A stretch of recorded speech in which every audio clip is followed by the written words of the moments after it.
The power if you're man. The power if you're man. The power if you're man. Pokoknya tulisannya seperti ini. Nah ya. Yang artinya adalah ucapan adalah doa. Nah, kita pasti sering atau mungkin pernah mendengar ya ungkapan tersebut ya. Ucapan adalah doa. Jadi semua yang kita ucapkan itu akan menjadi doa dalam hidup kita. Benarkah itu? Nah, untuk memahami ungkapan tersebut, kita perlu memahami apa yang oleh masyarakat barat atau ilmuwan barat namanya dengan law of attraction.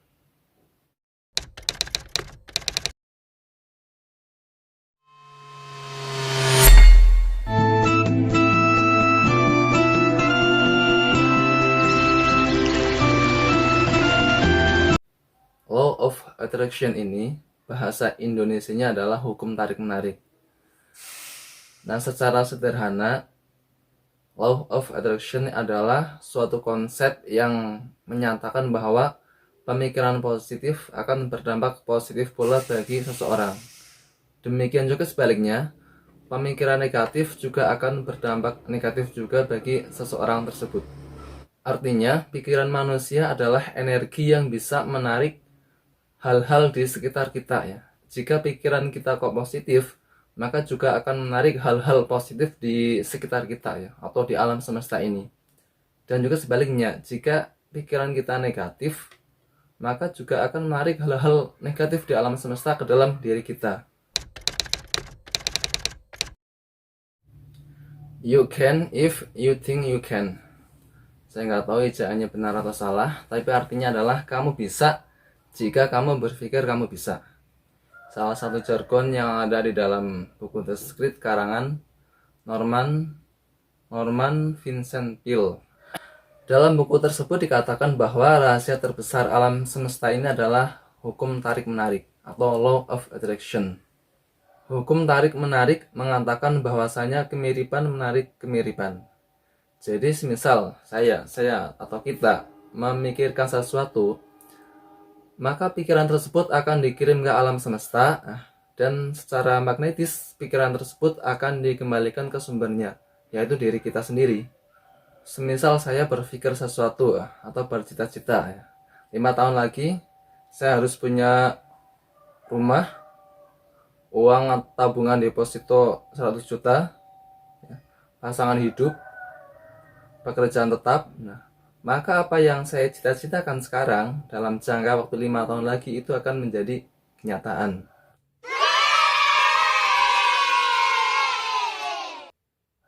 Karena pikiran-pikiran tersebut, yang positif tersebut dikirim ke alam semesta. Nah, alam semesta itu nanti yang akan memproses, yang akan mengurus untuk diri kita. Dan jika kita selalu memikirkan hal-hal yang negatif seperti kecewa, gagal, marah, selalu menyalahkan orang lain, frustasi, ragu, terus merasa selalu kekurangan, maka otomatis gelombang pikiran-pikiran negatif tersebut nanti akan dikirim ke alam semesta, kemudian dipantulkan kembali ke diri kita, maka kita jadilah apa yang kita pikirkan tadi.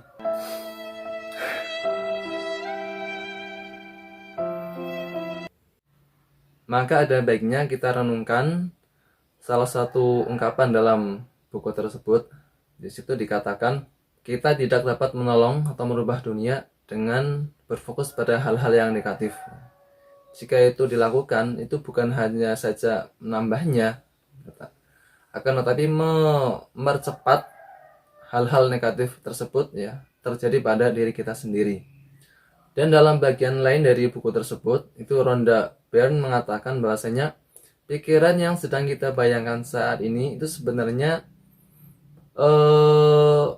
sedang membentuk atau merancang kehidupan kita di masa yang akan datang ya.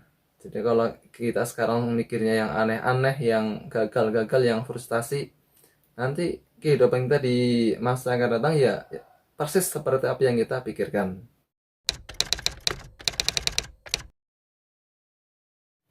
Meminjam istilah fisika kuantum, maka para penganut teori law of attraction ini mendasarkan keilmiahan hukum ini dengan energi. Maksudnya adalah segala sesuatu yang ada di alam semesta ini itu terdiri dari energi kuantum. Karena pergerakannya atau vibrasinya yang begitu cepat sehingga apapun yang kita lihat ya membentuk menjadi sebuah benda yang kita saksikan apa adanya ya. Padahal jika diteliti atau di zoom, diperbesar dengan misalnya mikroskop ya menjadi 1 miliar kali lipat, itu benda-benda padat seperti tangan kita ya, air yang mengalir, terus angin, terus termasuk seluruh alam semesta ini sebenarnya adalah merupakan energi, yaitu energi kuantum atau istilahnya vibrasi energi kuantum ya. Begini penjelasannya. Jadi bahan terkecil penyusun suatu materi kalau kita melihat ilmu fisika adalah apa? Atom ya. Jadi tubuh manusia ini ada triliunan atom. Nah, atom ini nanti kan ada namanya inti atom, yaitu nukleus yang terdiri dari proton dan neutron dan elektron yang mengelilinginya. Jadi, ketika atom misalnya diperbesar sampai seluas lapangan sepak bola, stadion bola, itu intinya pun itu di tengah kecil, tik gitu ya. Jadi sebagian besar atom itu adalah ruang hampa. Berarti di dalam atom masih ada inti atom lebih kecil lagi. Apakah inti atom masih apa yang paling kecil? Enggak. Ternyata di dalam inti atom itu masih bisa dibagi lagi. Ya. Kalau atom itu kan artinya yang tidak bisa dibagi ya, dari bahasa Yunani kan, yang ditemukan oleh siapa? Demokritus. Ya. Inti atom itu masih bisa dibagi lagi, yang disebut dengan quark. Ya. Jadi satu atom itu ada miliaran quark. Jadi kecil banget. Apa quark sudah yang paling kecil? Enggak. Ternyata di dalam quark itu masih bisa dibagi lagi ya, yang disebut dengan Planck. Planck itu adalah disebut dengan busa-busa kuantum, atau ada yang mengatakan partikel Tuhan. Ya intinya itu sebagian besar itu ruang hampa. Jadi seperti energi yang memadat itu. Jadi materi tangan ya, terus rambut, kulit itu sebenarnya adalah kalau tadi diperkecil menjadi sel. Dalam sel itu ada DNA, di dalam DNA terus nanti sampai ke atom, inti atom, dalamnya lagi quark, dalamnya lagi Planck. Nah itulah Planck itu sebenarnya adalah vibrasi energi kuantum ya, atau energi yang memadat.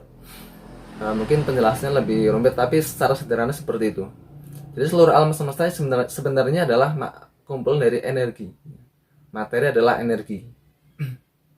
Itulah sebabnya nanti kita lanjut ke teleportasi ya. Itu dimana ketika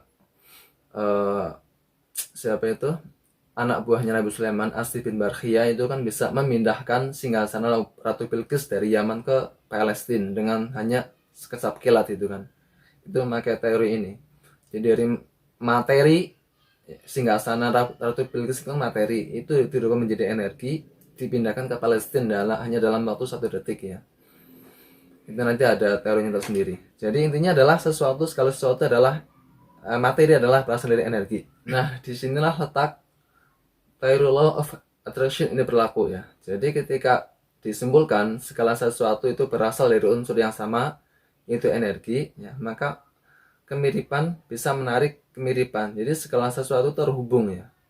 Manusia dan alam semesta itu terhubung karena sama-sama berasal dari energi. Kemudian manusia nanti bisa menarik apapun yang diinginkannya. Karena tadi manusia itu sama. Saya dengan laptop ini, dengan kamar ini itu sama ya. Sama-sama materi, sama-sama berasal dari energi, yaitu energi kuantum. Maka karena kemiripan menarik kemiripan, maka saya bisa menarik apapun yang saya inginkan. Sebagai contoh, rumah ya. Rumah yang rumah yang kita lihat itu ketika dilihat pakai mikroskop kuantum misalnya, di zoom sampai 1 triliun kali lipat, itu juga sama. Itu sebenarnya adalah vibrasi energi kuantum. Sedangkan kita atau saya yang melihat rumah tersebut juga sama. Saya kalau dilihat pakai mikroskop di zoom sampai 1 triliun juga sama, yaitu vibrasi energi kuantum. Maka saya itu bisa menghadirkan rumah di depan mata saya. Nah, maka kalau saya berpikir rumah ya, sampai diwiriti mungkin sehari 1000 kali selama beberapa tahun, ya insya Allah saya akan mempunyai rumah ya. Nah mungkin di sini letak wirid, kenapa kok kiai-kiai kita zaman dahulu itu kadang mengasih amalan yang aneh-aneh ya. Kalau ingin jodoh sebut namanya si A berapa ratus kali kan itu. Kalau ingin kaya baca ini, ya rusak ya rusak ya rusak. Itu sebenarnya memang melatih ini alam bawah sadar kita ya, agar selalu berpikir positif. Nah nanti hukum law of attraction ini nanti berlaku. Jadi memang hukum law of attraction ini adalah sunatullah, hukum Allah sebenarnya. Dengan caranya dengan tadi melatih alam bawah sadar agar selalu berpikir positif ya. Saya ingin rumah. Misal saya tahun depan harus punya rumah di perumahan elit yang harganya 1 miliar misalnya. Ya, setiap hari harus berpikir tentang rumah, tentunya dengan pikiran yang positif ya. Dan nanti kalau mungkin waktunya tepat, caranya tepat, doanya tepat, ya apa yang nggak mungkin ya. Nah, hukum tarik menarik ini atau law of attraction sebenarnya adalah salah satu hukum yang paling kuat bekerja di alam semesta ini. Nah, sama seperti hukum gravitasi ya. Baik kita percaya atau tidak percaya, hukum ini akan terus selalu bekerja. Joe Vitale, salah seorang penggiat atau hukum law of attraction ini mengatakan majalah Time Lamp dan Newsweek itu tidak percaya, meragukan apa benar law of attraction ini berlaku atau hukum alam ya. Kalau gravitasi bumi misalnya, memang iya, alam semesta ini mempunyai gravitasi, contoh bumi ya. Buktinya apa? Kita melempar benda ke atas, itu kan pasti jatuh ke bawah lagi. Oh ini buktinya ada gravitasi bumi ya. Baik itu percaya atau nggak percaya, itu ada. Tapi kalau hukum ini, law of attraction apa iya? Apa ada? Karena gini, karena sering kita menginginkan sesuatu tapi ternyata tidak terlaksana kan. Saya ingin si dia si A, tapi ternyata dapatnya si B kan gitu. Saya ingin punya motor Ninja, tapi ternyata dapatnya motor Supra, kan sering salah. Nah, maka ada sebagian orang masyarakat yang meragukan hukum ini. Nah, sebenarnya hukum ini juga berlaku pada hukum gravitasi ya. Jadi, semisal gini, ketika saya melemparkan semisal bola, melomparkan misalnya kelereng dari atas gedung pencakar langit ya, saya di bawah sudah ngasih tempat tanda saya gundari, saya jatuhkan kelereng ke bawah. Itu bisa jadi tepat di itu pola yang saya buat atau bisa jadi melenceng ya kan. Itu tergantung dari sudut saya melempar, demikian juga ketinggian, arah angin, kemudian apalagi gaya lemparannya ya. Bisa jadi tepat, bisa jadi salah kan itu. Demikian juga ini hukum law of attraction ya. Kita sering menginginkan sesuatu, tapi kadang berhasil, kadang tidak. Itu bukan berarti kok hukum ini nggak ada, enggak, tetap ini ada ya. Hukum tarik menarik ini ada ya. Itu kalau kita menginginkan sesuatu kok ternyata tidak kesampaian, itu bisa jadi kita yang salah.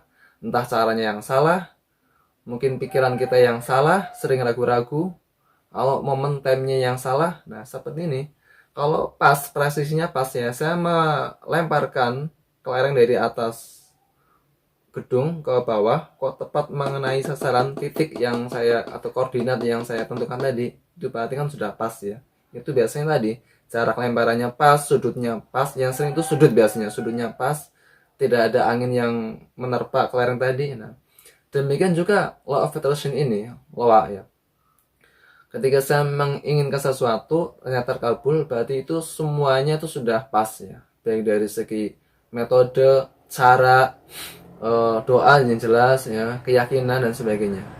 Jadi intinya adalah hukum tarik menarik ini menyatakan bahwa segala sesuatu yang datang ke dalam hidup kita adalah hasil tarikan atau keinginan kita ya. Dan segala sesuatu itu tertarik ke dalam diri kita, yaitu adalah disebabkan oleh citra angan-angan yang ada di dalam benak kita ya. Dan apapun yang berlangsung di dalam benak kita yang kita pikirkan itu sebenarnya kita sedang menariknya ke dalam diri kita. Nah, cara sederhana untuk memahami hukum ini adalah seperti magnet. Ya, magnet itu dapat menarik besi karena mempunyai unsur yang sama. Sedangkan magnet tidak bisa menarik kayu karena unsurnya berbeda. Sedangkan manusia ya, itu memiliki semua unsur di alam semesta ini. Manusia itu paling komplit ya. Ada semuanya lah, ada hidrogen, ada oksigen, ada kapur, ada zat besi. Semua unsur yang ada di alam semesta ini ada juga pada manusia. Nah, pikiran manusia ini adalah magnet yang paling kuat. Jadi apapun yang menjadi gambaran dalam pikiran kita, itulah yang kita tarik, baik kita menyadarinya atau tidak. Maka jika manusia itu meyakini bahwa kehidupan ini keras, kejam, harus berjuang hanya untuk hidup pas-pasan, maka itulah yang akan terjadi ya. Dan hasil yang diperoleh sesuai dengan apa yang kita angan-angankan atau yang kita pikirkan. Tapi sebaliknya jika manusia membayangkan hidup ini kok mudah, walaupun banyak ujian dan kesulitan ya. Tapi kalau selalu berpikir mudah, positif, percaya diri, nanti pasti ada aja solusinya atau jalan keluarnya. Kalau masalah rezeki itu dikatakan min khairil la yahtasib ya. Jadi orang kan banyak kan, bapaknya tukang becak tapi anaknya bisa kuliah kedokteran. Padahal kita tahu kalau kuliah kedokteran itu satu semester bisa di atas 100 juta ya. Dan bagaimana seorang tukang becak yang berpenghasilan sehari 50.000 atau 100.000 bisa menyekolahkan anaknya? Dari keyakinan. Karena si anak atau si bapak yakin saya bisa menyekolahkan anak saya sampai setinggi mungkin. Ya ada saja. Tahu-tahu dapat ini ya, tahu-tahu dapat ini. Banyak kasusnya. Itu karena si tukang becak ini, si bapak ini memang berpikir positif. Saya pasti bisa, saya pasti bisa. Ya pasti bisa juga. Nah, yang nggak bisa, yang tidak berhasil itu biasanya banyak ragu-ragunya. Nah, mungkin maka teman-teman yang mungkin sedang mengincar cewek, sedang mengincar pasangan hidup, udah pede aja. Saya pasti bisa ya. Kemungkinan cuma dua ya. Satu diterima, dua ditolak.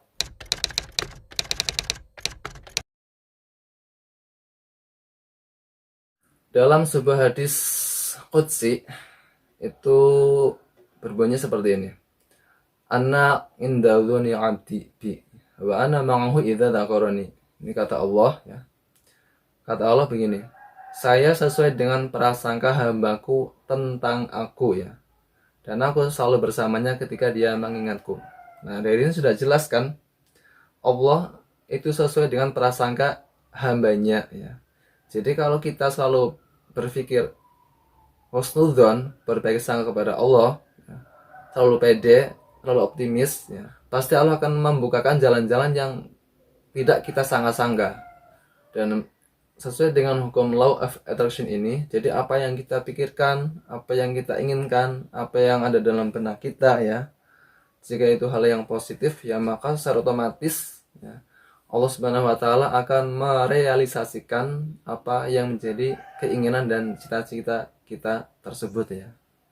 Tentu dengan sunnahnya, dengan sunnah di sini maksudnya adalah hukum alam ya, atau hukum law of attraction ya, sama seperti gravitasi bumi. Dan hukum ini memang tidak memandang agama, ras, gender ya.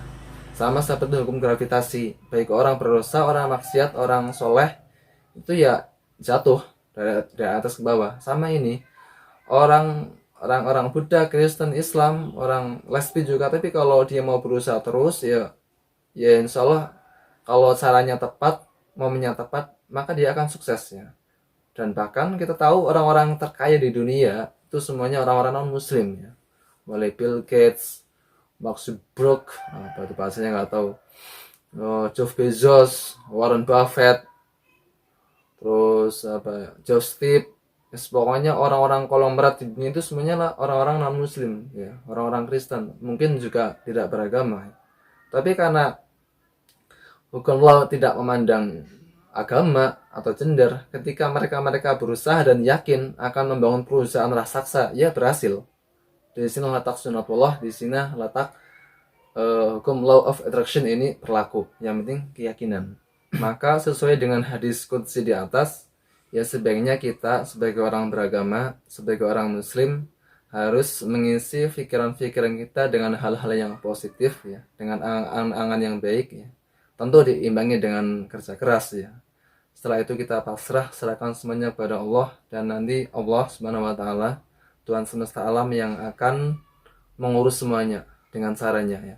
Bukan dengan pikiran-pikiran yang negatif ya. Banyak contohnya, was-was, ragu-ragu, minder, terus dan teman-temannya lah pokoknya.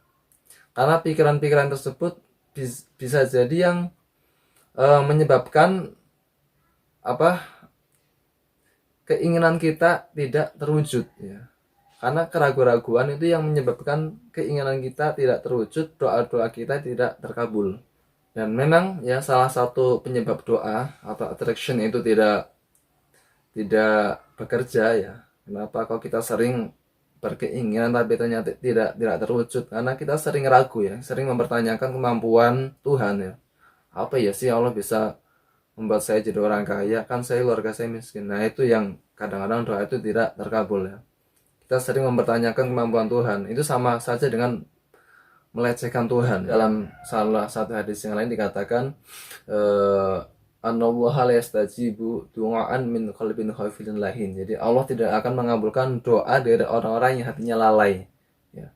Orang yang hatinya lalai tadi, orang yang ragu-ragu, masuk dalam salah satunya. Berdoa tapi tidak yakin, ya, itu termasuk orang yang qalbin lahin, hatinya lalai.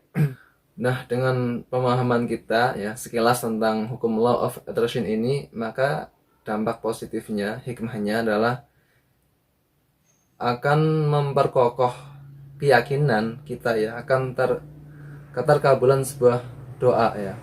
Bahwa doa itu terkabul itu ada mekanisme, ada proses alam, ada sunatullah ya, dan termasuk dipengaruhi oleh gelombang pikiran dan perasaan ya dari seseorang ya.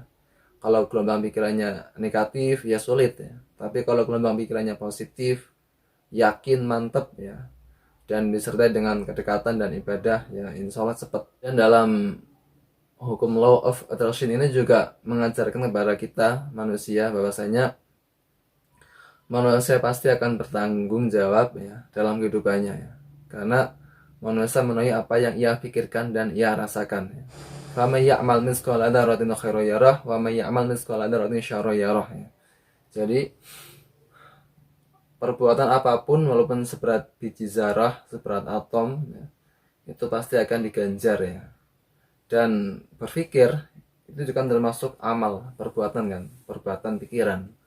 Maka hasil akhirnya dengan kerja keras didukung dengan kerja cerdas dan kerja ikhlas ya, doa yang memelas, tentunya sudah cukup bagi asbab atau sebab Allah untuk mempermudah dan berkenan ijabahi semua doa-doa kita. Amin.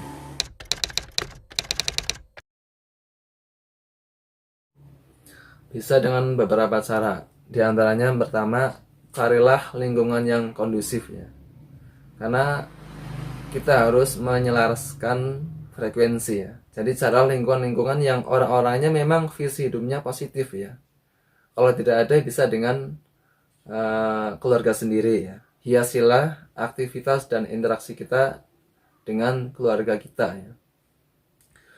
Misal kita atau saya seorang ayah atau suami ya, maka jangan lakukan hal-hal yang atau perkataan yang negatif ya. Misal, dasar mama ya, belum sebulan kok sudah habis uang belanjanya, dasar boros ya. Gitu kan. Atau misalnya anak ya, dasar anak bodoh, nilaimu kok jelek banget, nilai rapotmu ya. Nah itu perkataan-perkataan yang negatif itu, kalau menurut hukum law of attraction, itu akan dipantulkan ke alam semesta dan dikembalikan ke kita lagi, dan nanti kita sendiri yang rugi yang akan menerima dampaknya ya. Tapi dirubahlah, misal mama maaf ya, papa belum bisa ngasih uang belanja yang lebih, kalau perlu lah bisa beli cium keningnya ya, ini bagi yang sudah menikah tapi lah. Atau yang punya anak, ayo nak, bapak bantu belajar bareng gitu. Jangan dikata-katai dengan bodoh, nanti akan bodoh beneran. Karena itu psikologi anak, apalagi anak umur 6 tahun, itu dengar kata-kata dari orang tua yang kasar kayak gitu pasti akan tertanam. Dan mindsetnya ya bodoh ya. Kalau anak sudah dikatai bodoh, walaupun dia orang cerdas, itu biasanya saya bodoh, saya bodoh, saya bodoh. Akhirnya bodoh beneran. Kedua, tulislah atau olahlah keinginan-keinginan kita ya. Ini untuk memperkuat dan meyakinkan. Itu bisa dengan ditulis di buku atau diary. Kan zaman dulu sering kan ada teman-teman siswi-siswi yang senangnya nulis buku harian atau diary ya. Tulis dong, tahun depan saya harus dapat sepeda baru, tahun depan dapat mobil, tahun depan dapat rumah. Itu ditulis ya. Ya sebenarnya nggak nulis juga, nggak harus ditulis, cuman itu biasanya lebih agar lebih lebih selalu teringat ya. Lalu yang ketiga, yang terpenting juga ini kita harus tahu apa yang benar-benar kita inginkan ya, karena terkadang kita nggak tahu apa yang kita inginkan ya. Kamu ingin apa besok, jadi apa? uh, uh, apa ya, nah itu belum yakin. Kalau masih ragu kayak gitu, gimana Allah akan mengabulkan? Oh, kita aja nggak tahu apa yang kita inginkan. Nah, jadi kita harus fokus, kita ingin jadi apa, kita ingin apa. Terus yang keempat, ketika kita sudah tahu ya, kita sudah tahu apa yang kita inginkan, coba rasakan dan hadirkan ya ketika keinginan itu terwujud ya. Ketika jika keinginan itu berupa misalnya materi ya, coba bayangkan ya, misal rumah ya. Bayangkan kita sudah punya rumah, duduk bersantai sambil ditemani istri, minum es buah, sambil di depannya ada anak-anak yang sedang bermain. Nah, bayangkan, rasakan. Makanya salah satu terapi yang untuk orang stres itu terapi itu menghayal. Jadi kita menghayal. Orang yang sibuk-sibuk di Amerika itu biasanya larinya ke psikiater. Kadang-kadang disuruh relaksasi, bayangkan berlibur di Hawaii, di mana. Nah, itu sebenarnya memang sangat-sangat berpengaruh dalam ini otak bawah sadar. Kemudian yang kelima, ketika kita sudah bisa menghayal atau mewujudkan keinginan kita itu terwujud ya, tumbuhkan rasa percaya diri ya, bahwa keinginan kita itu pasti akan diwujudkan oleh Sang Maha Pencipta ya. Kita sebagai orang yang selalu percaya bahwa Allah Subhanahu wa taala satu-satunya Tuhan dan zat yang mengabulkan semua doa kita ya. Kemudian setelah itu ya tinggal kita tinggal pasrah ya. Tinggal pasrah, berserah diri kepada Allah, dan pasti keinginan kita akan terwujud ya, dengan yakin dan tenang.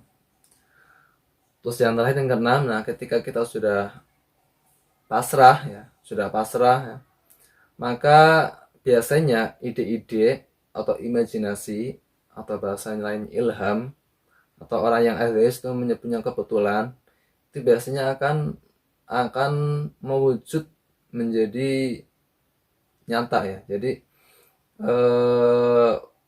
ketika kita sudah pasrah total, itu tahu ada aja ya. Kan banyak kasus-kasus di masyarakat ya, orang sudah drop out ya, hutangnya 1 miliar, anak istrinya minta cerai, orangnya di penjara, akhirnya sudah ibadah siang malam, pasrah total dan sebagainya, kemudian bebas, tahu ada aja teman lama minta ini ngajak kerjasama, tahu ada orang investor datang kan gitu, tahu ada ini datang, tahu ketemu teman lama diajak bisnis, dan nggak lama kemudian dia jadi kaya raya. Nah itu dia, kadang-kadang ketika sudah kita pasrah total, tahu di sini ide itu muncul ya, atau kebetulan tuh muncul. Nah disinilah sebenarnya buah dari law of attraction ya, atau bahasa kita orang Islam menyebutnya sunnatullah ya, atau doa. Berarti ini sudah puncak dari doa. Kalau sudah pasrah total, itu doa sudah mencapai puncaknya. Dan pada akhirnya kita harus mengatakan bahwasanya jalan menuju surga itu memang jalan yang terjal, berliku, suram, ganas, mengerikan, pokoknya sulit lah. Tapi ya ayo kita jalani, hadapi ya. Jalannya panjang itu dengan sikap hidup positif ya, dengan spirit optimisme, dengan keyakinan yang menggumpal, dan dengan limpah rasa syukur yang terus menerus, juga dengan lantunan doa yang khusyuk yang tiada henti pada Sang Ilahi. Mungkin hanya itu yang dapat saya share ya. Mungkin kalau teman-teman ada yang kurang setuju atau mungkin ada tambahan, silakan ada kolom komentar. Assalamualaikum warahmatullahi wabarakatuh.